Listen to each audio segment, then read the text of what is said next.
ప్రయత్నపూర్వకంగా మనిషి తొలగించుకోకపోతే మూర్ఖత్వం.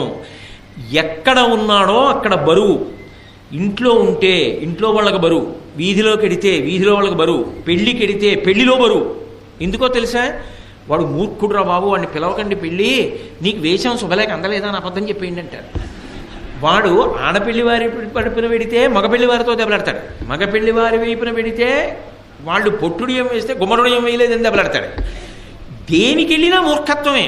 చాలా కష్టం అలాంటి వాళ్ళతో. ఆఖరికి తండ్రి అయినా సరితే పిల్లలు కూడా భయపడతారు, నాన్నగారు ఈ మూర్ఖత్వంతో వెళ్ళి ఏం చేస్తారోనమ్మా అక్కడ అని.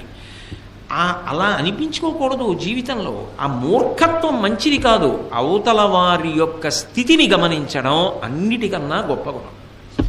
అవతల వారిలో కూడా ప్రాజ్ఞత ఉన్నది, వారికి తెలుసు. అవతల వారిలో ఉన్నటువంటి విద్యాధిక్యత, అవతల వారిలో ఉన్న బలం, అవతల వారికి ఉన్నటువంటి మేధస్సు, అవతల వారికి ఉన్న ధర్మానుష్ఠాన శక్తి, వీటికి గౌరవం ఇవ్వడం ఉన్నదే అది చాలా గొప్ప విషయం.